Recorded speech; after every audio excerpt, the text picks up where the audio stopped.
来赶回来的。对啊，我也是我想说我去拿个东西，结果遇到那个台中有活动，彰化也有活动，然后路上也大塞车。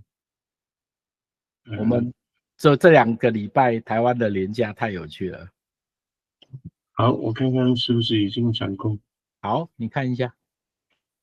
看到了，应该在动地。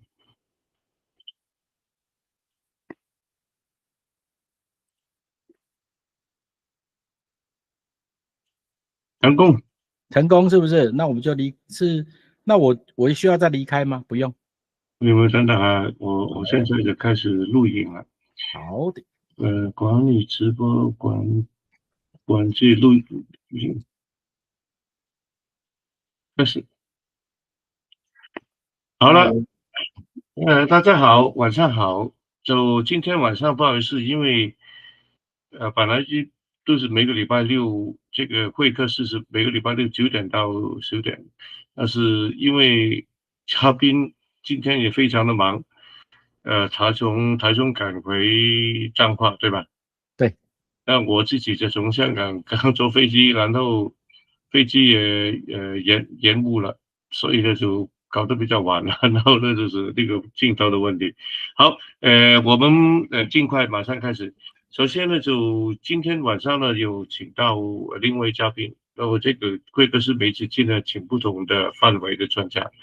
他是做那个居家一个监控软体公司的一个老板，他自己创业做了20年，是，然后他有很多经验，他有来上过我的 CDCP，我们这样认识，然后我觉得有很多地方我们蛮相似的，就是工作是一个事情，然后呢，我自己有一些人生的看法，我分享过，我其实是有点艺术家、心理学家的概念，他也是有佛学、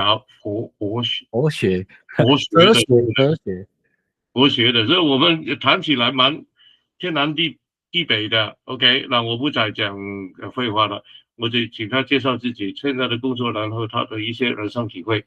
好，谢大哥来了，谢宝生大哥来。嗨，谢谢各位啊，我也很荣幸啦，我们李先生有特别邀请我参加这个节目。那这种线上会谈我个人觉得是要怎么讲，很新奇的体验吧，因为它不是一个它是直播，但是它又不是一个 say 好的东西。就是真的是我们李先生，我们2个人在朋友间的聊天对谈，那同时也是把这个观念跟大家聊天跟介绍。那我先介绍一下我自己好了啊，我要把我的简报分享出来吗？OK， 稍等一下哦，分享萤幕画面，然后我分享我的简报。整个视讯可能分页视窗。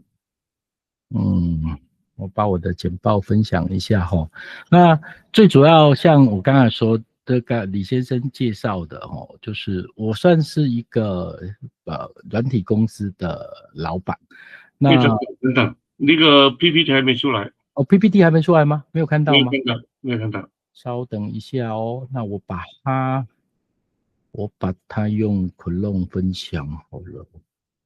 我把它用 Chrome 开 ，PPT 也打不开。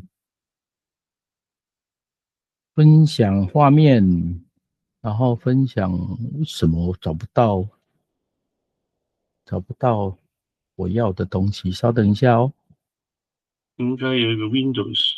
对啊，我找不到啊，我找不到我这个 Windows 页面啊，我只能传我的萤幕页面，可是萤幕页面就不对啊，我的 Windows 应该可以分享的，分享一个。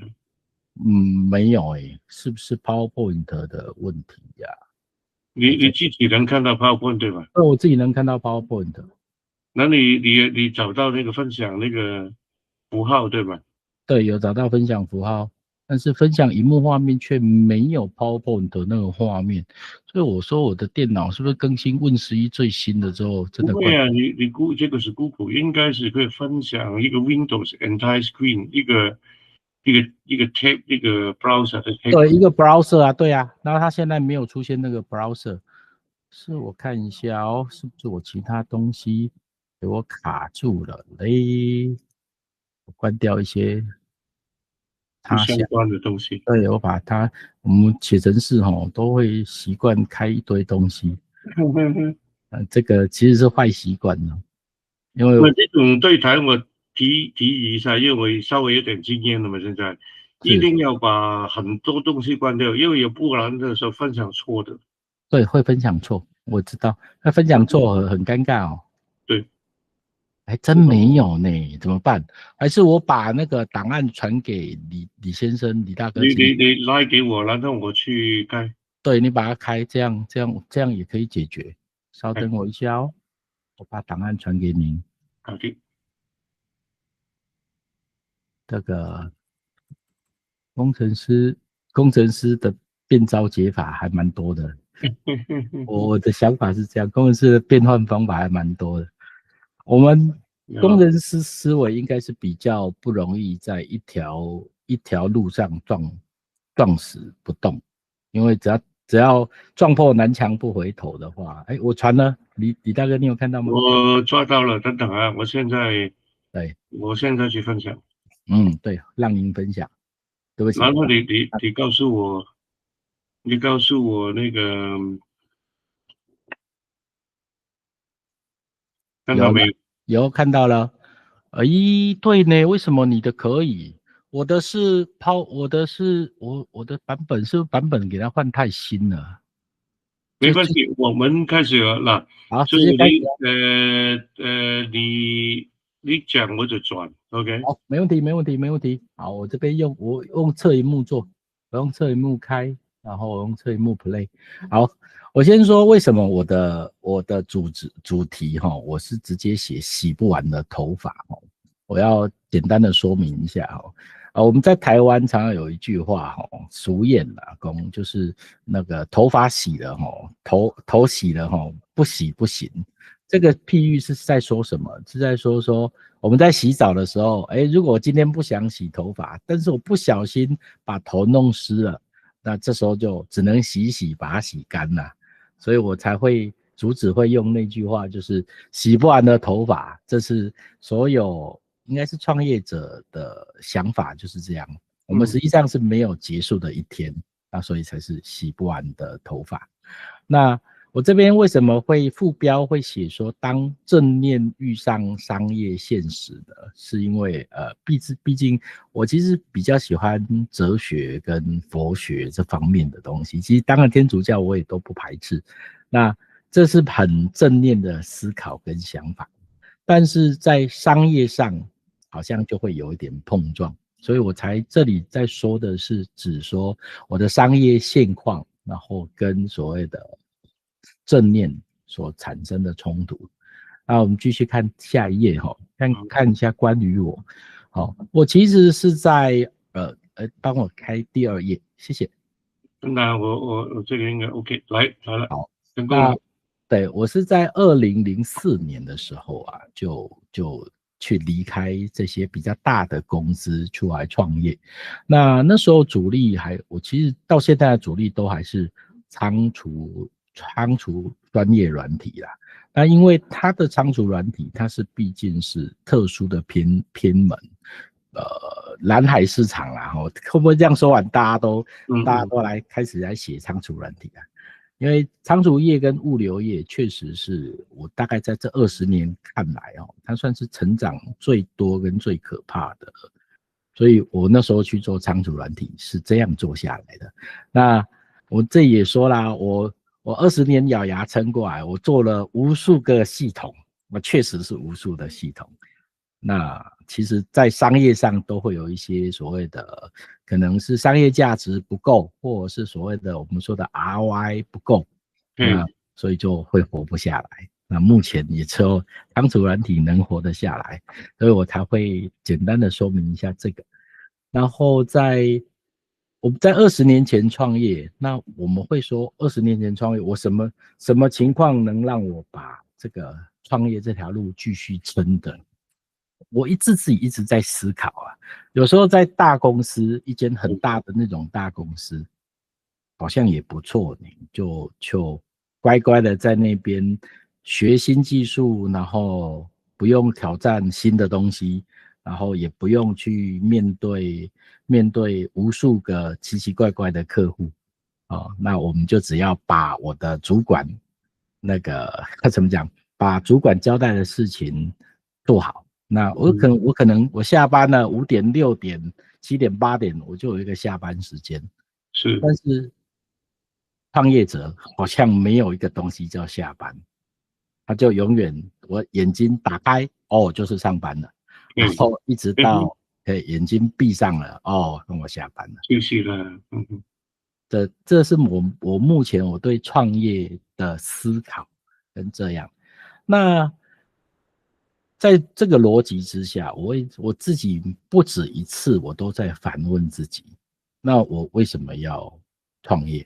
那我是不是直接找个可能比较大的公司，中型的公司，我们就去那边去当个技术小主管，或者是技术中间阶层，其实还蛮好混的，以我们的资历来看的话，但是又觉得好像有点不甘心，因为这就是很有趣的事情哦。对我们来讲，我后面这大概在今年吧，我才自己去体验到，我们到底要的是什么，而是到底是要一个解决问题的感觉呢？我应该比较像我如果跟李大哥在讨论的话，我觉得我们应该会是那种我们喜欢挑战问题，然后破解难题的那种感觉。因为这种感觉可能会是更加的要怎么讲？对我们而言，可能是更加的有价值。然后当难题破解完了之后，我自己达到了那种所谓的多巴胺跟成就感，似乎这个东西才是可以撑下去的动力。因为不止问自己一次啊，我们工作是为了钱吗？好像也不是，因为如果只是为了钱，那我们说更糟糕一点，那只是为了钱，那有更多可以赚钱的方法，不见得是在软体业，也不见得在资讯业。那我们为的是什么？所以我才一直在思考这一点，所以我才说我今年才有那种比较活着的感觉，因为我突然今年更正念了一点，然后可能也像我们有接触，我那时候在早期李老师这时候要讲李老师，那时候我上人格分析课程，虽然那时候是线上版，然后我们也是离线教材，因为那时候适逢疫情嘛，但是我一直还想要现场再来上一次，这个东西对于人格的解析太重要，因为还是那句话，我们一般人其实很难去认识自己。我们认识自己的模样到底是什么？我们认识自己，其实我觉得应该都不深。所以我后面我忘记谁讲的了。你想要知道别人对你的想法，那很简单，你找你周遭的5个朋友去问，你是个什么样的人？那这5个朋友说出来，大概就是你是个什么样的人，而不是你自己的认知。所以我最近的想法会很哲学，就是这样。那再帮我开下一页。好，其实你讲这个那种，我插一句啊，很快就是你说那个有很多事情呢，我觉得你做一个哲学的反省很厉害。其实有很多理论，我们可以站在那个理论网上。你刚才那个叫360度回顾啊，其实本来就是一个方法论。至于你说要争取成就感，如果我用我理解的理论，其实你刚才讲是争取就是解决问题一个成就感，这个里面还有个细分的，其实成就感是一个事情，但是你把握自己要做一个做决定这种事情，其实是性格。你刚才是提到我以前的人格分析嘛，你这个比较靠近是3号或者是8号型，其实3号或8号型，我自己有测，有印象吧？有印象。3号你没错吧？应该我这样随便讲的，应该是3号跟8号行吧？对，3号跟8号，我没错，马上讲就对了吧？厉害。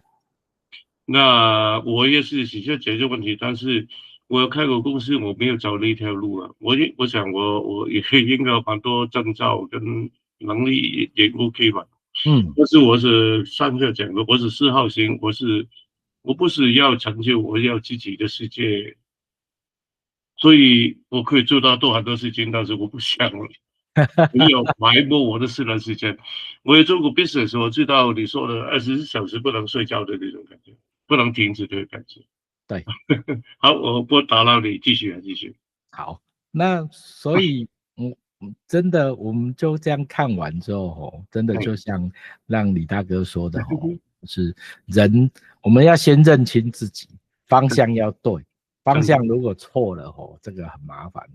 好，那所以我才说，我创业了其实2004年到现在超过20年了啦，差不多，超过20年，我都算一算，台湾劳健保都快可以领到退休了。25年吧，都可以。那你不会担心的，我跟你讲。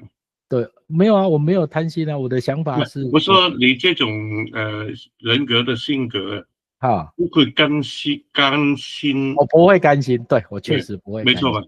我确实不会甘心，所以在我自己在思考，我到底是怎么样的形态。你看，马上就完全切到我的重点，就是真的是不甘心。所以您看第4页，就是简报第4页，我自己也是，对吧？对，下一页。好，所以我这里也是什么？我这里自己发现，我确实是不自量力。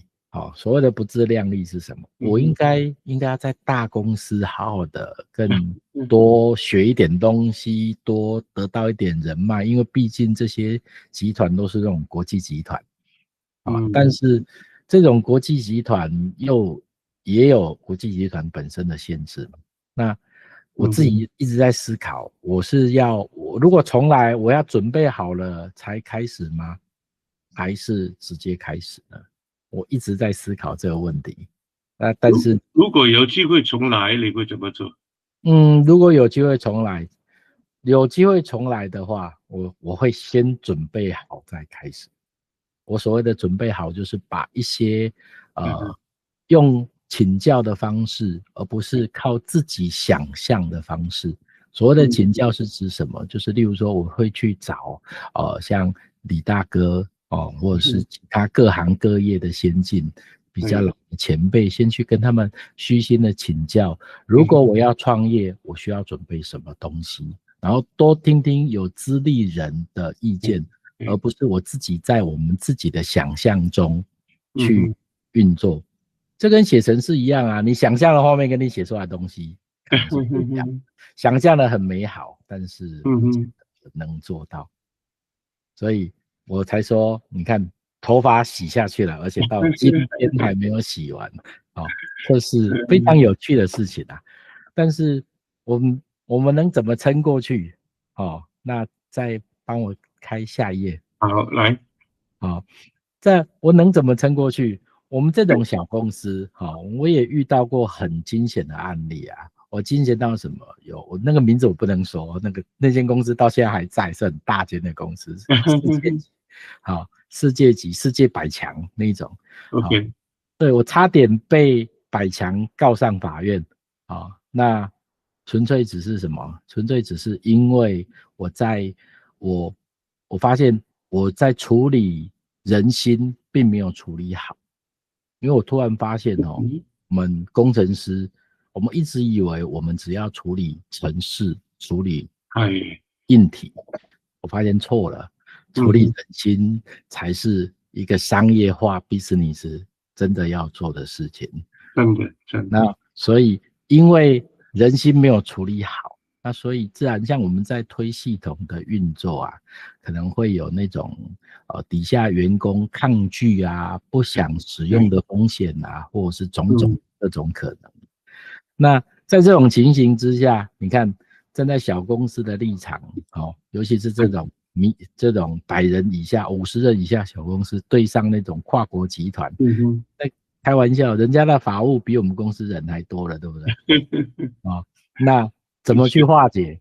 其实最终的结果是要找到利益共同点跟窗口的心理问题。OK， 哇，这是我大概这20年最核心的经验是，系统只要能动就好，能有处理人心，才能处理好案件。所以我特别把这里跟大家就是线上的朋友们分享因为我觉得可能这也是我的认知啦。工程师我们并不能只针对我系统能 run， 我系统这样就能 run， 我系统这样就能跑，我线路这样就没错啊。我们会喜欢拿数据、拿资料，甚至拿一些实验的报告去跟说服客户，甚至是打客户的脸、窗口的脸。但是你赢了道理，但是会输了后面的东西。所以这我明白你的意思，对吗？就是有点像是我们明明就这就不能做为什么随便举个例子好了，例如说我们曾经有遇过有客户要求机房要在厕所里面OK，机房要在厕所，为什么？因为那间厕所是他们公司的闲置厕所，那老板就好，这里赶快改做机房就好。那所有的水管跟管线都没拆有没有很刺激？那我们就不可能，这就不能做还是做了。然后后面的结果是什么？当后面出包了，或者是可能机房真的淹水了，我们客人只会说为什么你当初没有跟我们讲不能这样做？我们会提出证据，我们当初几月几号什么时候都有提出这里不建议能用是站在客户的立场，客户他不会接受这一点。我们在台湾可能只会有一句话，就是你们是专业的我们找你就是要解决问题啦，你要帮我们提出建议这个可能我明白，这个真的是文化的差异因为我们如果在香港，合约怎么写就怎么写，当时给你报告，你不能说，因为报告就是报告嘛，写好你最后我交给你，然后你有同意，你有签名，我们的处理的方式是这样。所以香港的处理方式比这里台湾的这种口头是好太多，也可能是我在中南部的关系吧。中南部比较会是有点像是口头承诺会大于合约书面。反正如果你很正式的拿着一些合约或者是书面的契约去找那些老板们，他们会不想签名。因为他们我明白，其实是大家都不想承担责任，对，或者是风险永远存在，只不过是谁来，只是谁承担，没有错。对，或者是你承担没问题我承担没问题，你给我钱你不能叫我承担风险也不给我钱嘛，大哥。说实话，这种情，所以我才说我们要处理好人心，才能处理好案件。这也是我可以这么开始转念之后可以这样侃侃而谈的原因嘛。因为你没有转念你会觉得这个行业没有未来。这是确实的。那再帮我开下一页。好的。所以你这个今天晚上你的分享，这个是从哲学角度了，因为之前那个都是种技术讲。是所以就是两种嘛。所以你看刚刚李大哥说的不甘心，我自己在简报里面也写了，确实就是不甘心，咬牙的不甘心。我纯粹聊天实际上我推过很多的系统，那些系统多到现在还是可以做的系统，什么挂号系统外送系统民宿系统、人资系统。外送系统其实就是现在的熊猫或foodpanda，这个系统我在15年前就做但是那时候没有线上网络，没有 APP，那时候贾博士手机还没出来嘛 ，iPhone 4、3这才刚出来，所以时间不对，也都不上。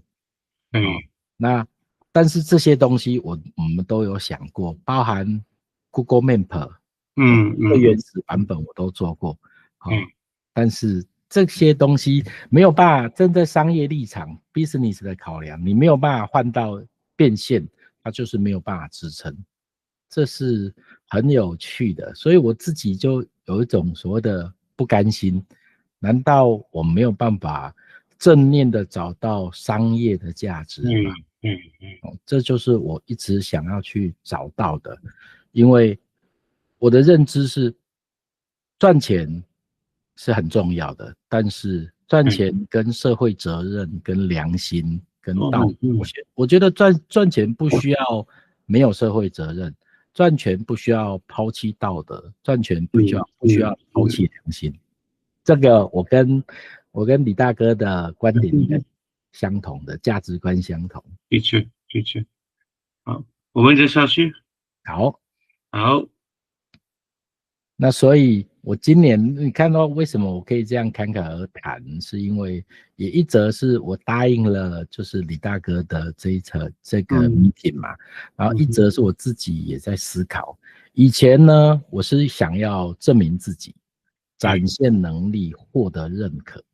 那现在呢就不一样了，我现在是我想要我能对这个世界做什么事情做个什么事情可以让这个世界更好一点点，然后不要难得站在我们工程师的立场来讲，这不是就是一个人生 online 吗？那这个人生 online 我这么难得登录了，为什么不能好好的在里面好好的做点事情，好好的游戏一下这个地方？我目前是用这种心态在看的。那在这个心态在看呢，我们再转头来看下一页。好，所以我的希望的愿景是什么？你看这里其实也是冲突的啦，完全冲突。为什么？我们现在的人都走 KPI， 那 KPI 制是什么？就是话术技巧、引导购买跟业绩导向，这是事实。所有的整个市场都在 KPI 制。那站在我所学的，不管是佛学也好，或是所谓的正念也好，甚至是一些可能是天主教或基督教所有的宗教这边，我们所谈的都是正念、真诚、不操弄人心跟价值导向。那这时候有没有两个东西是100%碰撞的？OK。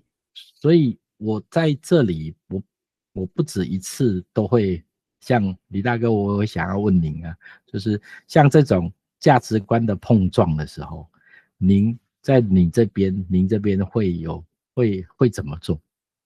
其实它两个没有冲突啊。没有冲突吗？很简单啊，你 KPI 就是要那首先我没有站高一点，所以我之前我那个课程呢，那个训练，我就有讲过，就是外边有类似的所谓性格测试，我是这种人格就是在背后。他现在很多人都是讲像你讲的 KPI 如何赚更多钱，对不对？他从工作的角度，我那个课程是从作为一个人来看。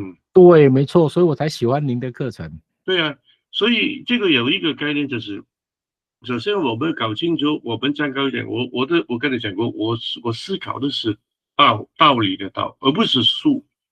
道理方向正确，下面的正确只是手段嘛。比如说你 KPI 为什么有 KPI？ 你是为了赚钱业绩，对不对？对，这个本身是很中性的，这个没有问题的。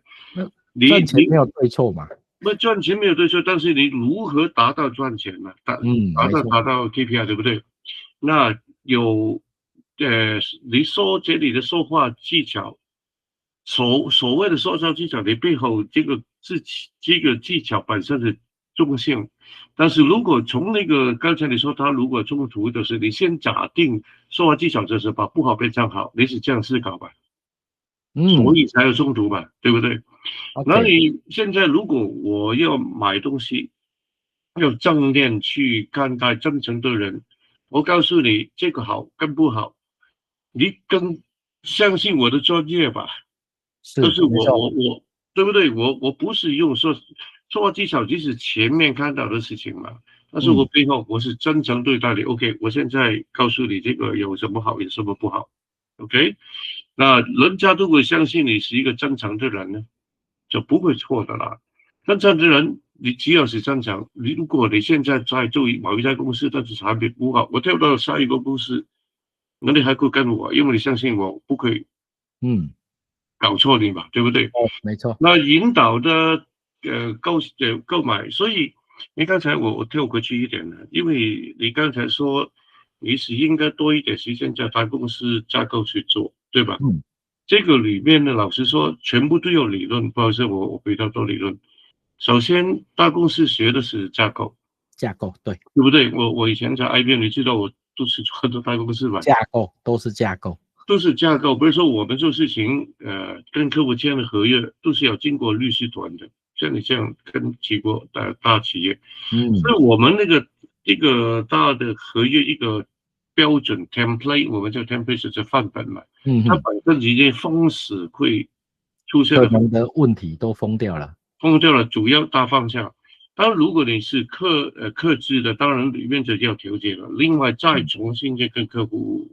所以，首先呢是如果你这种性格的人呢，老实说，你再来一次，你刚才说会大公司不会，你还是会重做同样的事情，除非跟我还是会做一样的事情哦，你会一模一样，除非你现在我跟你讲解了，OK， 你就是你本性就是这样。那如果我现在跟你讲清楚之后，那你会定一个时间，比如说我用一个。如果我重来，好像那个电影那种叫什么回到过去有没有？我都那种 OK 一模一样的事情。但是你以前没有这个概念，我现在告诉你，你其实是可以先到大公司做2年，你不会做20年，你做2年学到这个架构。比如说你需要法律顾问，你不要自己一个公司里面，你自己创业，不可能出来就1万人员工吧。不可能，像你讲的，从小公司开始，所有公司都是小公司开始吧。然后你明白这个事情需要法律顾问，你就外判了，对不对？我在台湾做这个，我要开公司，为了投资移民过来，我要开公司，所以都是先找律师搞定一个范本，合约范本，然后我从这个角度出发，这个旁边的东西，你是工程师，你很厉害的工程师，你不需要自己读律师吧？对，那其他的买服务就好了。所以很多人就是最理想理论上啊，从架构上，你先做大公司一段短时间，然后呢，你学到那个东西，然后你有大方向，见的客户都是大的，眼界也是大的，眼界就会开。对啊，你然后来做一个小公司或者自己创业，因为你有架构的思考嘛，你知道什么时候跟他对应嘛，然后你做小公司你就会很厉害。除开自己创业，你做同样的工作，小公司里面小部门的主管，但是你眼光是完全不一样，是，对不对？所以最主要的是，你用了20年，用你这个方法来讲，20年来学到的东西，你是超棒的。只不过其实可以没有那么辛苦，可以不用走那么多远路。如果因为我是架构系统长大的，所以如果我认识你，比如说你开了3-5年，我先讲了所有的刚才我的东西，你就很多冤枉路了。对呀，就路就更广了。你这个我最后插一句啊，我不阻你太多时间。你说不操弄人心，价值导向，其实做销售我有讲过的，有2种销售。第一种呢，就是我们消费品，比如说买 luxury 买游艇 ，OK， 要买名酒，那种呢我们叫 personal sales，就是你一定要自己也是开名车喝美酒，晚上每天晚上去夜总会的那种才能做。我们做工程师是专业的销售，所谓专业的销售不是靠人的关系而喝酒了。我们的专业销售是帮客户解决问题，所以当你说业绩导向跟价值导向呢，其实现在新一代，因为销售理论从1960年去了第2次世界大战之后，有很多现在的现代销售学嘛。对，最早期呢，就是工业革命带来的产品导向，其实台湾就是产品导向。我这个产品有什么功能？台湾是产品导向，对不对？我现在产品很厉害的功能，但是在网上我课堂上讲过的，其实呢，我们现在新一代的，因为早期工业革命的时候产品很少，所以呢你做什么功能，客户一定排队。对，现在产品太多，所以呢现在呢就是客户会随便选，对不对？来的就是选那个产品的，我们的导向呢，我们给客户呢，不是讲我们产品有多厉害，而是你的痛点，用台湾的说法，你的痛点在哪里？我来帮你解决问题。对，我来帮你解决。这也是我应该你这个领会也是这样吧？这几年才领会到的。我们是帮客人解决问题的，我们必须要提出解决问题的商业方案，那这时候客人就会买单。所以其实是你先去理解它，而且我最后讲一句，理解就非常棒，就是让人的心灵正念，心灵富足。其实我跟你讲，现代的最新一代的现代的所谓的领导跟研究啊，很多美国很多大学的研究，领导跟管理的，其实最高层次都是有道德性的人。所以也就是说，在最国外的研究的时候，在所谓的领导高层，他们第一个挑的主要是要看心灵、道德。他是这样讲。我这样就是很简单，我们有很多市场上讲的大企业，就 CEO 都是心理变态的吧？凡事对不对？我们是这样理解，对不对？对，是啦，因为吵人是心狠手辣，对不对？心狠手辣。但是如果你真的要有一个长久，不是短期，因为美国公司看股价都是这个季度一年，对不对？对，砍掉那个成本没有，当然股价是上了。但是第二年你没有卖掉那个最要赚钱的，没有竞争力，它就掉下来，它就掉下来。CEO 就拿到奖金，他反正跑掉嘛，对不对？对。但是如果你真的要长期带来人的影响，其实是真的是有一种道德性的复杂。比如说，以前那个谁，那个印度的国父叫甘地。甘地有印象吗？有，就是说他是反暴力运动导致他离开英国独立。耶稣也不是赚钱，但是他影响全世界的人。佛陀对不对？你最清楚了吧？佛陀对不对？他也是影响到全世界的人。这个都是道德性的感召，道德性就是最高。你有道德性，人的美善就显现出来，上面的人如果是美善去做，它会长久。我今天是买错的产品给你，我赚到钱，语言技术技巧，但是你恨死我吧？是啊，对不对？确实是这样，对不对？所以像你讲，我觉得很棒，就是心灵正念。我也是做这个课程，我200%赞成你。我也是为了台湾做一点工作，希望能人变得更好。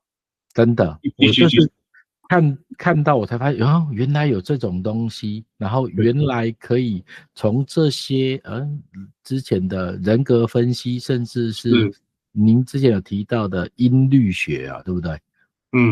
声律学吧，声学我们可以从人的一些可能是对答、谈吐啊、声音去感知。其实我们人类是一个很超级精密的机器，我的认知是这样，我们是个超级精密的机器，只是我们真的不会用它，因为我们出生的时候并没有，我们出生的时候上帝没有附一份人类使用手册给我们，有没有？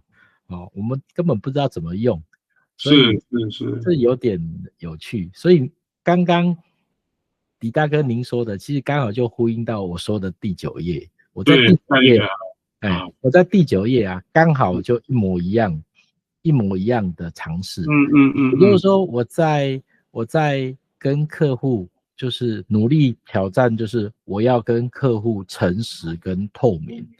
也就是说，我是提供解决方案的，我是提供处理方案的，我不是有点那种就是像什么保证怎么样保证200%获利，保证500%获利，保证什么，那就有点像是诈骗集团了嘛。我的认知是这样啊，所以我如果告诉你100%不会出问题，那这真的是诈骗啊！你连 iOS 的系统都全世界目前有什么 OS 是100%没有 bug 的吗？没有这个事情，没有这个东西嘛？没有这个事情。对啊，那站在我们能做的事情，只是当出问题的时候，第一时间24×7的解决。好，我们能做的事情就这样。那但是我们台湾已经被那种所谓的捆绑式的话术销售去习惯太久，所以常常会有那种有这个东西你能保证不会坏吗？怎么可能保证不会坏？这个世界没有人能保证任何东西，大哥。是，没有人能保证任何。CEO 很有经验的，他能说我保证你明年股价上120%吗？有不可能嘛？没有啊。这世界上就是没有能保证的所以我对客户也是开始走向诚实透明，这个东西是什么，然后我们付出我们专业的价值。那所以我才说，这里不是我才说，我们每个人都有一个专门的使用手册，但是每个人的使用手册我在猜应该是不太一样我们没有一本手册可以用每个人的。我这样讲。你这个手册是有的，只是那个手册是去到什么程度？比如说你正念，这个就写得很棒啊，就是正念，这个是高层的。你正念正思考，这个是大方向。对。但是每一个人像你是类似3号8号型吧，或者4号型，我们大家能够沟通，并不是因为我们是大方向。赚钱做同一个事情赚钱，而是我们就认同这个事情，我用我的方法去做，你用你的方法去做，但是正念是一样的，真的是一样的，就很有趣就在这种我才说，我会认识李大哥，真的是我运气还蛮不错的，我觉得我运气我最近的运气都很好，都可以遇到一些。在对的时间遇到对的人，然后我们说出对的话，然后让整个频率一直往上提高。我觉得这才是真正值得分享的地方因为你说我卖什么东西赚什么东西，这个东西实际上在网络上直接 Google 搜寻，甚至 AI 都已经直接帮我们搜寻了。没错。反而是这种资讯才是比较少的分享，而且 AI 也生不出这种东西，因为它 AI 太麻烦了，太危险，因为它根本没有道德概念。它没有道德，我确定它没有道德，我已经做了一点实验，它真的没有道德。尤其是目前最没有道德的是 Grok， 我确定是 Grok。对，我有稍微试了一下。对，尤其它是训练模型嘛。对，你喂它吃什么资料DeepSeek 也蛮没有的啦，就是底线，它的底线选择权不一样。最近才有一些特殊的训练，这个改天再聊，这个不是在这个中。好，那我们再帮我切下一页，第10页。好。所以我自己呢，其实是非常鼓励大家阅读，包括我自己确实是我很喜欢阅读，像。因为我认知是，只有停止阅读的时候就停止进步。那我也跟我家的小朋友分享，就是分享在这里，就是我们网络上的资料或讯息，可能不能全信，也不能全不信。全信的意思是因为网络上的资料说要生成跟取得太过容易。所以可以的话，尽量以书籍为主，因为书籍或者是论文，它的可能是考证性，它的资料深度一定大于一篇商业周刊的文章，一定大于一篇新闻报道，甚至网络上有那么多内容农场，那所以我才说多阅读。只是我这边阅读也蛮特别的，所以才能拉出来跟大家分享。你看我这边的书单其实还蛮横向的，就是我的程式工具一定有嘛，心智图这也是标准的嘛。但是实际上我在一些心理学，然后销售行为、消费者行为分析，正面都还蛮多的。然后什么他项的就是什么会议规范呐，这个会议规范真的有书哦，中华民国会议规范哦，真的有这本书。OK， 啊，然后什么易经啊、塔罗牌啊、卢恩啊、天域经啊，这些都是非常冷僻的书，但是其实所以我来说，阅读我的横向阅读思考还蛮广的。应该也是我的思考面是广度很广的原因吧。之前我跟李大哥有聊过，就是我发现我们两个的广度都很广，不知道为什么。我也是这样的。对，就是所以我才说广度吧，这个广度算是深的。那这里有没有什么你想要特别了解的？不过我还是那句了，就你这些东西，其实在要跳高一个层次来看，我还是建议，是，比如说你哲学，其实有古希腊的哲学，有古希腊的那个，是说我也有那本。我的意思是说，它本来就有一套系统。对，你从历史上来讲，那个柏拉图，对，有一套理论的。然后哲学也有一些是很方便，比如说你近代有尼采，对不对？尼采就是他基本上就是后现代反叛神，因为宗教改革的问题嘛。然后你现在讲的里面很多东西是冲突的，所以里面很多东西是冲突的，没有错，确实。所以你比如说易经就是二元吧，易经是二元，对，就是我们叫二元论的，就是有正有反，正反的对立的。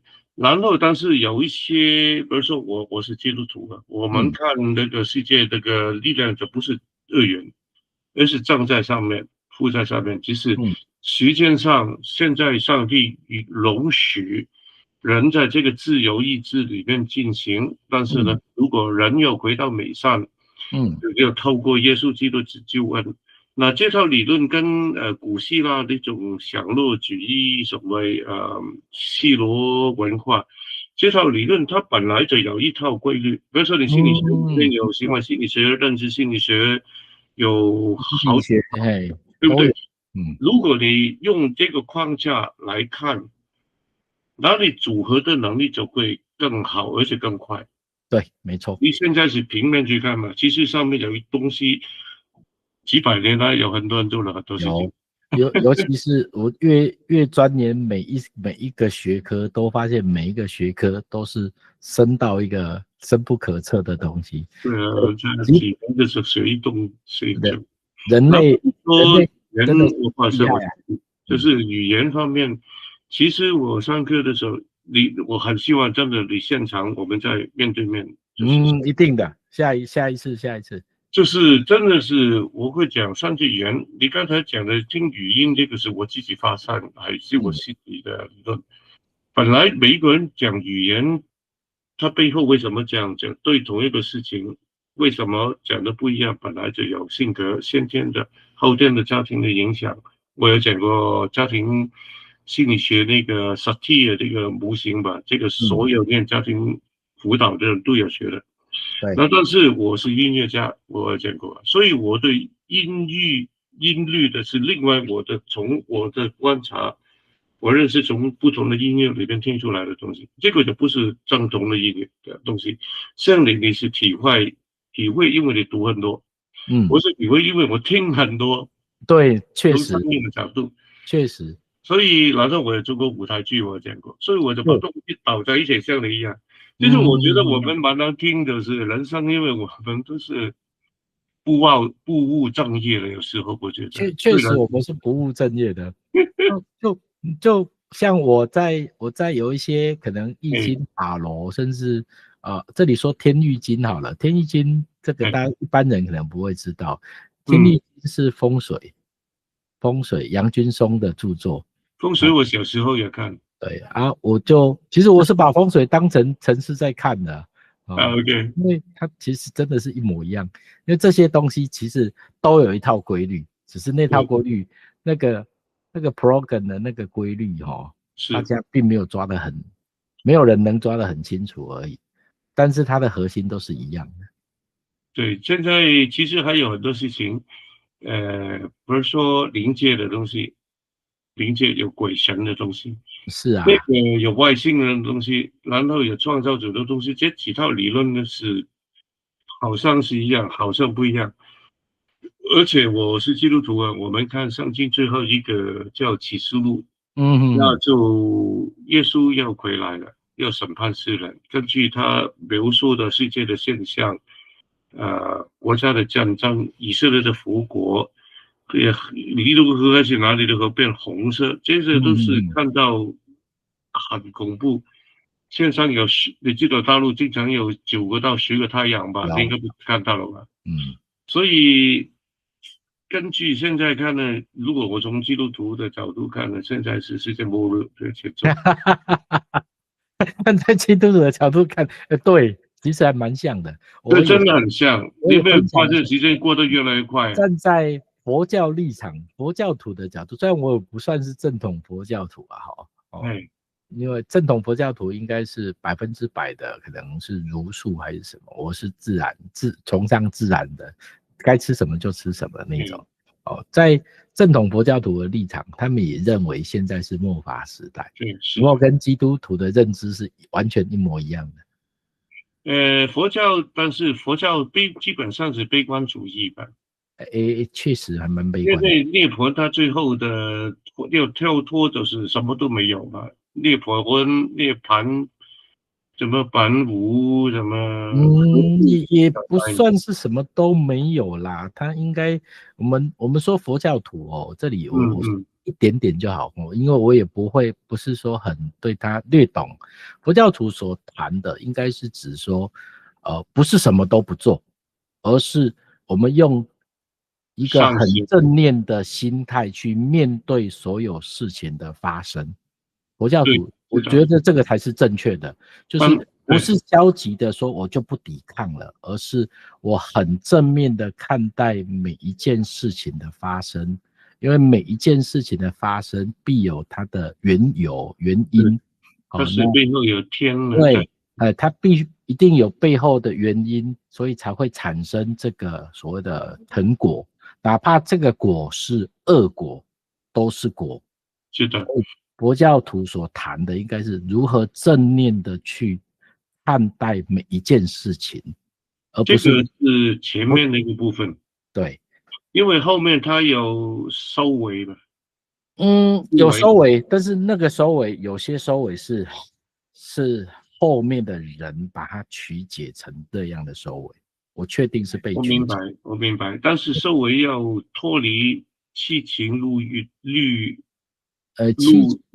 七情六欲吗？其实他有超脱在这个，其实并没有谈这一点，并没有提到这一点，这一点很妙也就是说，正统的完全的我们说原始佛教徒，原始佛教徒其实是没有吃素这件事，是人家给你什么就吃什么。然后是尽量不杀生，就是爱护生命。有点像是爱护生命，然后我只吃我应该要吃的部分，我只杀我应该今天饱足的部分，我不滥杀，我也不过度采集资源。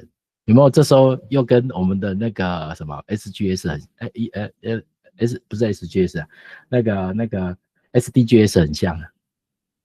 哪一个？SDGs 啊，就是我们所谓的要爱惜资源啊，要爱护这个。也。其实大概会是有点像是这样，也就是说，它是从降低自己的欲望开始，而不是无欲。对，但是你最后的警戒，这个跟基督教大家都就很不一样，看起来好像大家都想走向现行，就是做行善，但是佛教的他就会为了自己能够跳脱这个范围收为，所以呢，为了对自己做到一个事情，所以我会对你好，他有这个概念对吧？我知道您说的这个，但是这个这个有点功利主义，但是对，基督这个是功利主义，没错。对，但是基督徒就不是，基督徒是利他主义，利他主义，就是我得到福音就是认识神，所以我跟你分享，我没有得到什么东西，我只是希望你也得到这个救恩而已，没错。这个方向也不一样。所以基督教里面没有教我们行善的，我们是生命，因为上帝是创造宇宙美善的源头。所谓的罪啊，所谓的心啊，不是罪行，不是开车撞到的那个，而是里面的罪的源头。因为我们外在的表现，是因为里面的心怎么样驱动出来吧。但是透过神，我们人犯罪就已经离开神子，他的罪从古希腊文呢，是一个箭射不到红心，就是离开那个目标。当你不是离开那个美善的源头跟标准，哪里就是不美善咯？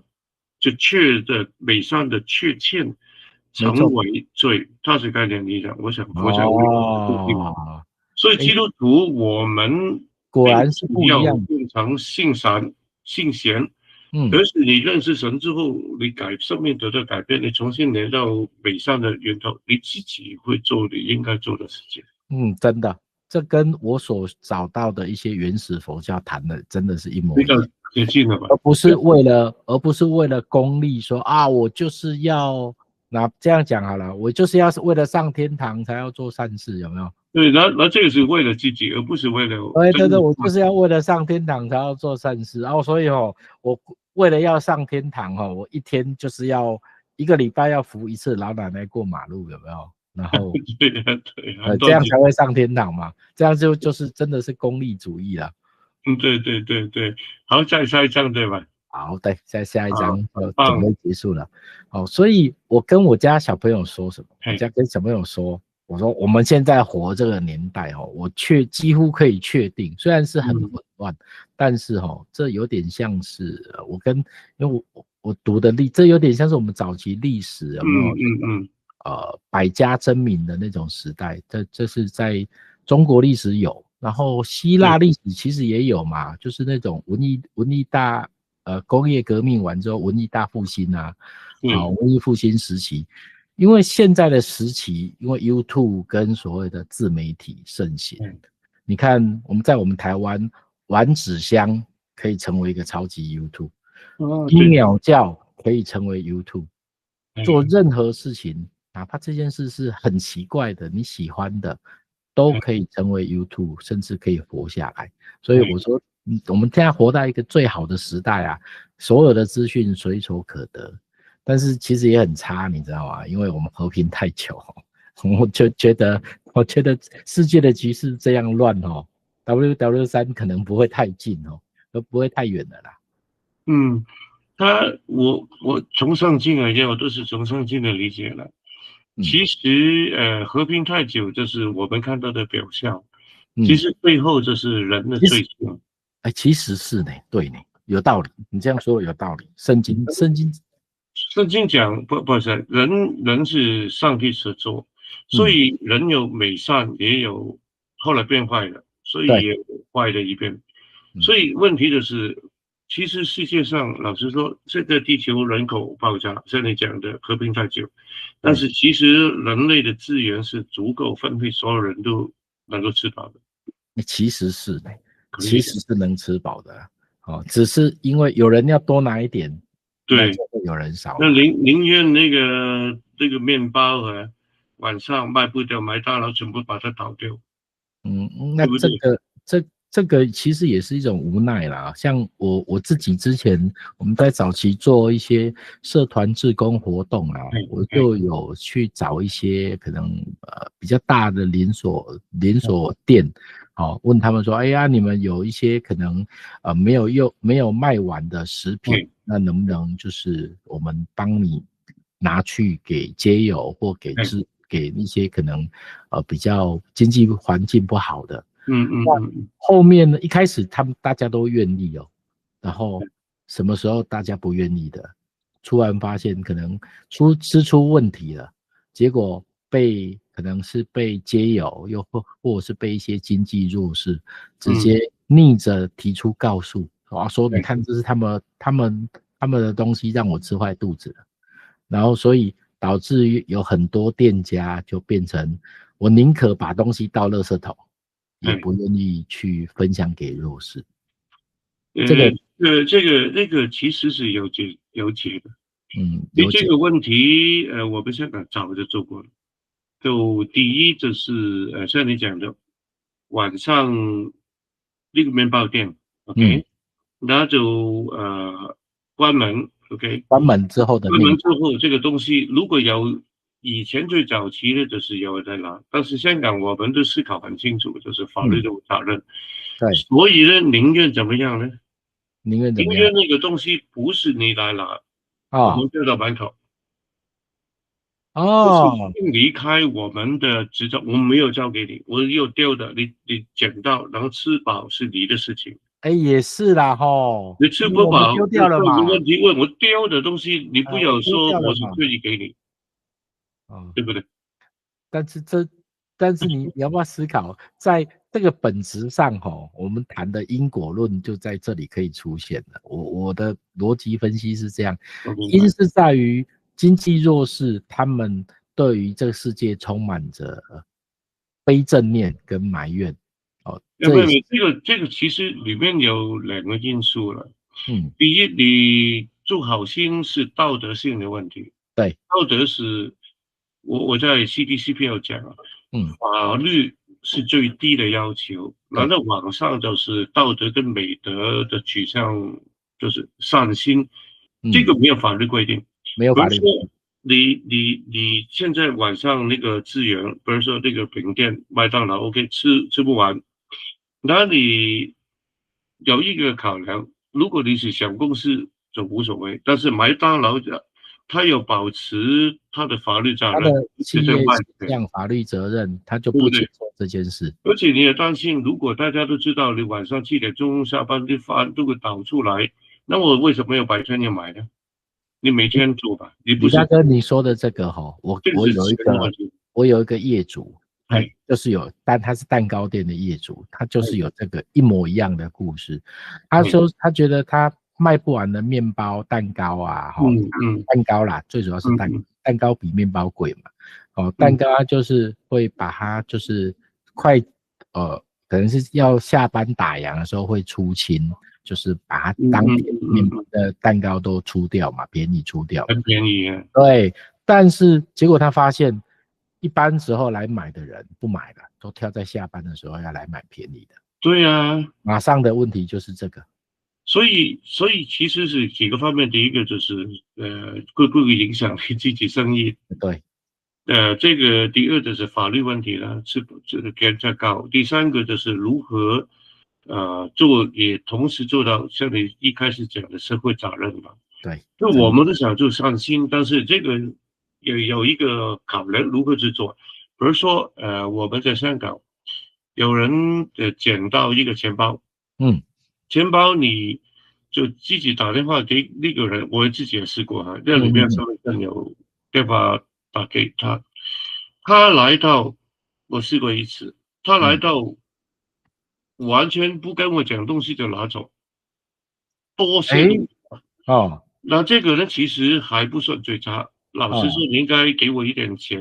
通常一个因为我没有这样帮你做，但是他拿着一句谢谢都没有做，一句谢谢都没有说。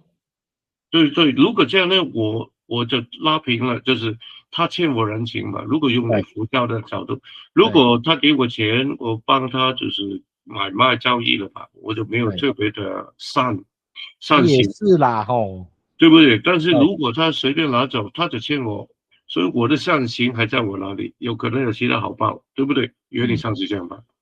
剩下的最糟糕的是那些人勒索，我里面的3000块，为什么现在有1000块？这个最糟糕，对不对？最糟糕。所以我们现在的做法呢，在香港，就是调到邮箱，调到邮箱，他会去到邮局嘛，邮局他如果你是上新到邮局就找他，谁捡回来我不知道，掉到警察局都有危险。因为掉到邮箱里面你就不知道了吧？也是我帮到你因为就帮到。你在警察局会有一个问题啊，他只要说哦，我里面有，不要讲3000块5000块，我里面有什么东西，对啊，为什么没有了？哦，对啊，这个有我们些人是又得坏人了嘛。哎，对，哦，这个我也有遇过一次啊，就是我们在台湾最近变成是有在外面有一个包包，在机车上或者是车子上有人放一个包包，而且是名牌包。我们现在台湾人的反应很妙，不是把它拿走，而是为什么会有一个包包？来帮我开录影，先录一下，然后录完之后再开。为什么？因为必须要先自保，我明白，没有问题。但是这个本质上，你不觉得这就是美德跟道德要维持，就必须要有智慧去自保？对啊，我觉得这个当然是比较好，但是我觉得如果现在人都很忙吧，对不对？我直接把它掉到邮箱里面，当然我有个袋子把它包好了，不然里面东西掉出来，掉进去，然后你能抓回去是你的运气，但是我觉得就是邮局，对，没错，跟无关呢。好像我刚才的面包放在门口，有人捡。会不会我们这次的这个节目完之后啊，我们被我们中华邮局打电话来抗议啊？代理抗议说不行，你这样，李先生你这样乱交，我们现在大家捡到钱包，台湾人捡到的钱包都丢邮箱。这还蛮方便的，这招我们台湾人真没想过，你知道吗？这招可能会被抗议哦。没有，这是做好事，你没有能够，因为我没有触犯法律啊，没有触犯法律啊，我又不是去偷人家的钱包，对不对？不要制造自己的麻烦。有啊，我也有那种捡过手机呀，我要拿去警察局还人家，然后结果在路上就打电话来了嘛，然后打电话来就说他就接起来，第一句话并不是感谢，第一句话是那种我手机有定位哦，你在哪里？赶快把手机还我。对，我说而且又浪费我的时间，我也不想我说我现在正要去警察局，你们现在在哪里？我在离警察局大概剩300公尺。哦，那我们要警察局见还是直接路上见？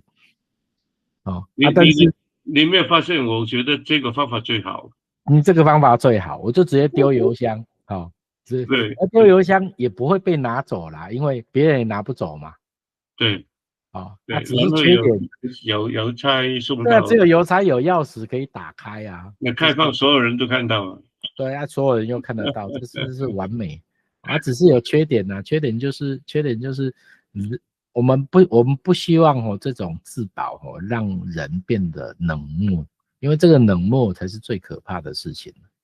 没错，但是我们香港人叫，我小时候父母叫，我不知道有没有这样说法，应该差不多吧，就是害人之心不可有，防人之心不可无。对，我们现在也是这样。对，所以圣经里面有讲啊，就是说我们要善良像兔，纯良像兔，但是聪明像狼还是怎么？就是基本上就是你有聪明的使用你的善，要你不能做善人，不代表你笨，你呢？对，必须要不能愚善而是必须要很清楚，很有智慧，对，不是善良。包容心都是这样讲啊，你比贪官更厉害啊！对，包容心，寿星师。好，下一张对吧？对，下一张。对。所以最后你看我这边用这句话“格物致知，诚意正心”啊，这其实在中国学派还蛮有名的这是那个这是算是王阳明吧，对不对？应该是没有记错他的名字啊。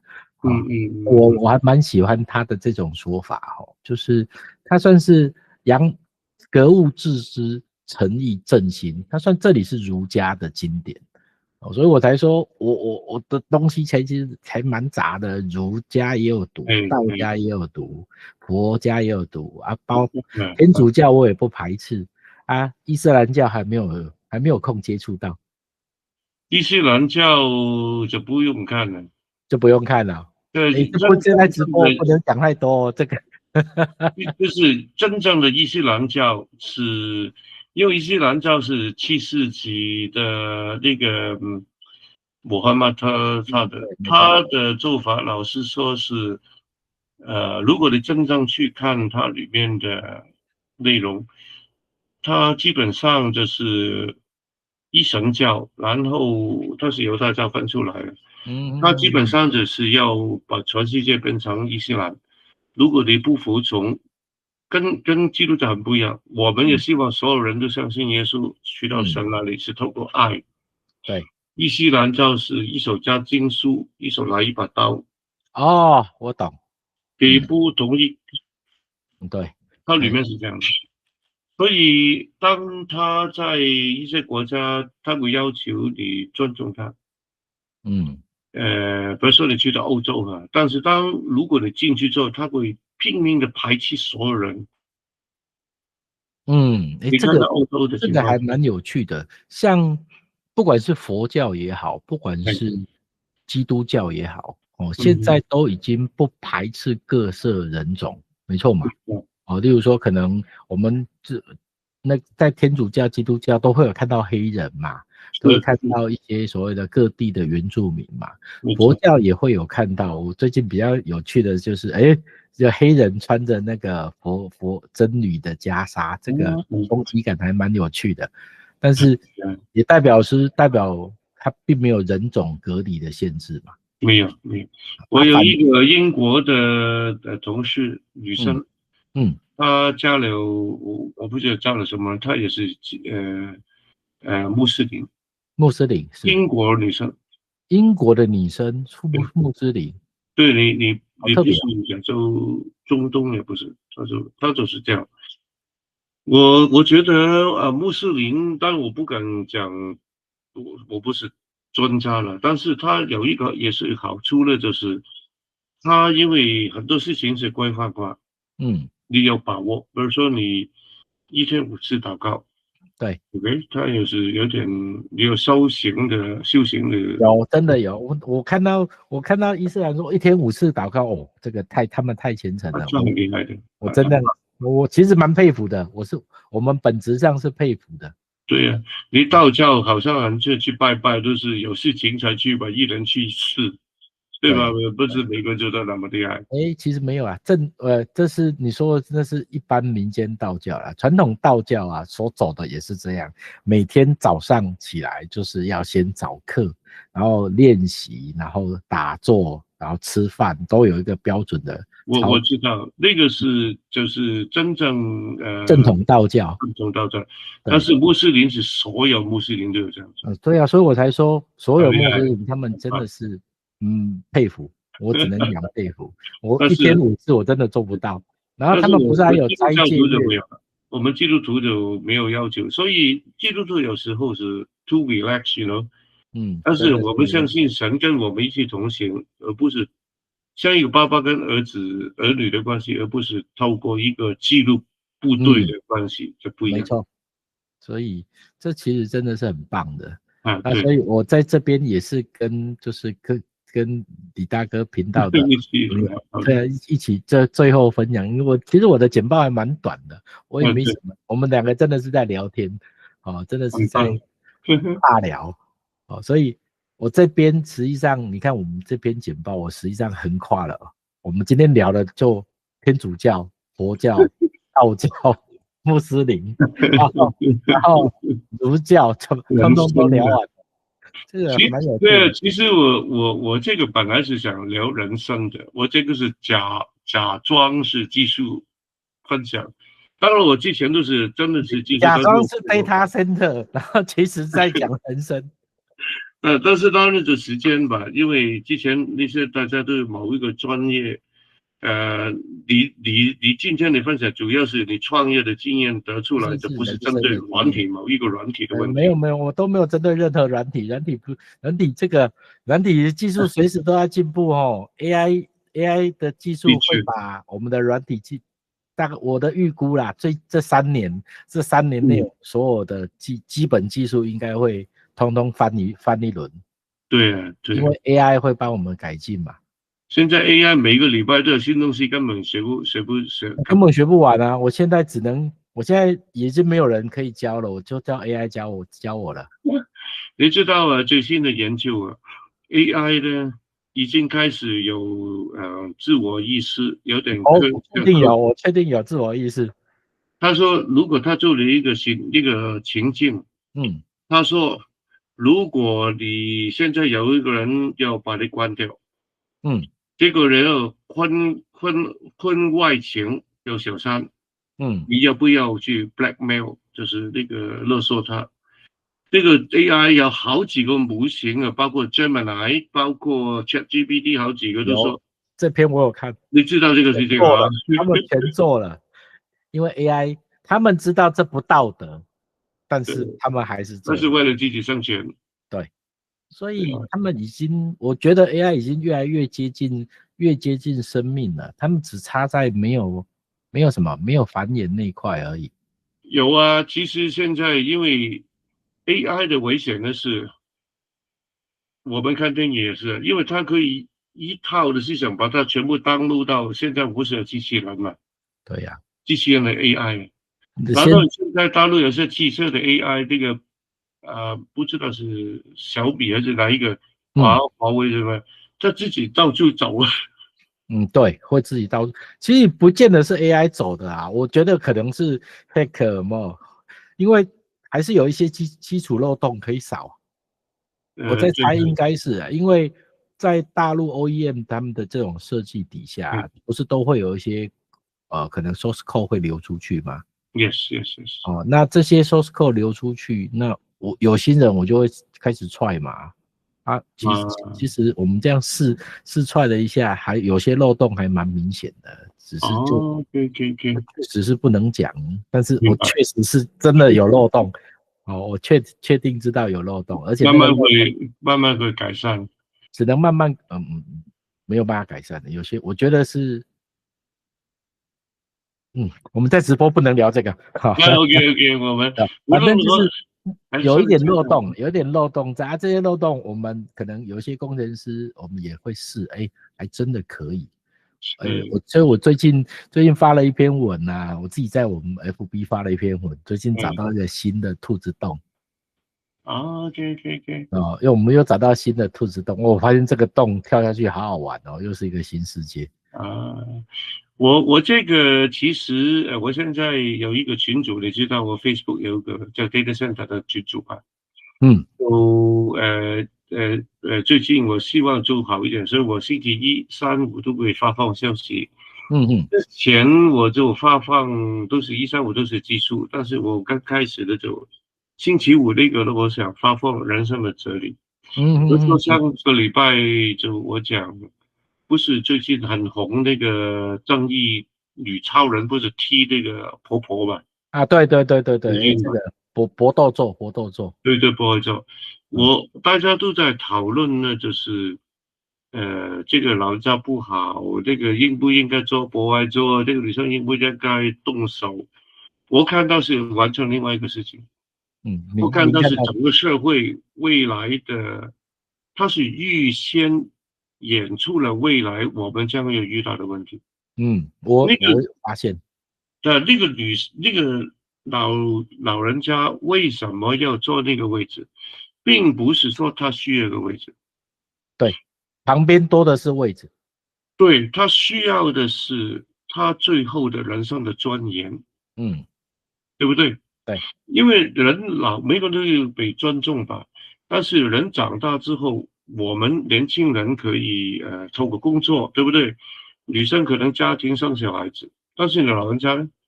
老人家只能够靠子女的孝顺、身体健康。如果没有呢？如果没有透过这个情况之下，他身边的人没有给他好的尊重，他就只能够靠这些外边给他一个权利吧，他是争取。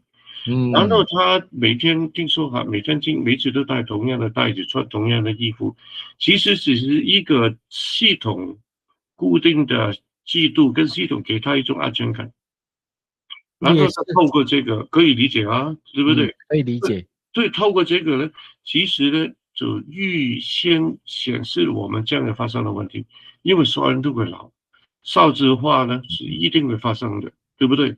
越来越人给税收给政府越来越少，政府但是支出不会少吧？比如说你健保左侧的优惠，就会越来越沉重，所以这个社会呢越来越暴躁，对不对？老人家越来越没有小朋友支持他们了，他所有人都会被这样讲。是有些人情况是年轻的时候没有受到好的照顾，所以是老人变坏，坏人变老。但是如果未来的情况真是所有人都没有得到好的被尊重，现在所有人都上网，对不对 ？Gen Z， 然后人的关系有人说了，以后就是老人变坏，那会动荡的。这个是社会学的一个理论。因为这我们在台湾 FB 也常常看到啊，就是你会发现不是体谅跟包容，而是两派的互相争执。其实两方都对，也两方都错。没错，赞成。而且现在台湾有一个危险，台湾呢就是说因为民主，然后呢现在受很多的左派势力的影响。对。美国的 DEI， 台湾的 DEI， 对不对？女生彩虹同性恋，那我不说好不对不对了，但是如果现在美国在转方向，台湾如果还要坚持走 DEI， 你就台湾就对这个现在就有靠那边吧，对不对？对，因为光谱本来就是这样啦，光谱我觉得光谱极左跟极右都不对啦。没错。要怎么叫每个人都觉得自己在中间，我没有很极端，就是这个本质上没有这件事啊。如果你所有东西都站在中间，其实你认为你没有立场，其实也就是有立场。对，没错。就是对社会没有贡献的了。没错，就是这个我从这个点，这句话不是我说的，我从某一个佛学立场说的就是我们如果说这世界就是永远都在变，永远都在改变。对。为什么永远都在改变是好事呢？如果不是永远在改变的话，那你不用努力了，因为你再怎么努力，你也不会改变任何事情。所以因为这世界恒变，所以我们只要多做一点努力，我们可以改变很多事情，而不是不变嘛。这世界其实任何时候都在变，你家门口的树其实天天都在长，哪怕只有长一点点。我们家门口的可能是水沟，里面的水可能有时候多有时候少，它不是衡量不变的只是人类没有用那个心力去发现而已所以真的圣经里面有讲所谓的施比受更为有福对不对？对，真的施比受更有福。佛学类似，但是施比受更为有福，很多人认为我钱都没有，其实不是这样。你对人家多一个微笑，只要多一个微笑，多一个关心，对，一个正念，像你用的正念，其实这个世界就会变好的。真的，所以我才说我们两个价值观相同我很喜欢跟李大哥您聊天对对。因为时间技术都有一点延迟，比较不好意思。如果下次有机会的话，我们找机会再对这个没关系，我们任何时候OK，有每一次的错误都会让我们自己变得更好。我目前都是用这样自己告诉自己啦。没错，错误只要能发现错误都是好事如果我们自己没有发现错误那个就很可怕了。没错，就是没有自省能力了。对没有自省能力那个就很可怕了。就自我感觉良好，有没有？哦，那就糟糕，嗯，大概是这样。好，好了，喂，我们今天晚上超时比较多，其实超时了嘞。对，其实无所谓的，哦，嗯。反正喜欢看就看，没喜欢看就随便他了。OK，OK 的啊，因为所以我这边我也会开始把一些我手头上的可能是感悟啊，可能是什么，陆陆续续开始写一些这种东西出来，这就是第一步，正念的第一步。这一步是谁？是李大哥您帮我踏出这一步的。啊，你也做过 YouTube channel，还有嗯，你是福伦社对吧？我其实不是，其实啊，是 对不对？青 JCI，商会，青商会啊。青商会，你也可以做这个。我现在最近有朋友是福伦社，我希嗯望也可以透过这种，就是为社会做一点事情的工作，可以推广更多真的真的真的，人生的分享。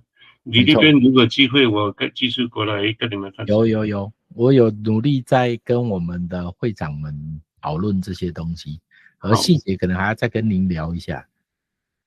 好 OK， 啊，好棒，OK，谢谢。好，今 OK，take 天 care。谢谢你。晚上早点休息，继好，续，明天开开心心，下个礼拜工作了。对，明天还可以开开心心休息一天。OK，OK，啊，拜拜，拜。拜拜，拜拜，拜拜，拜拜。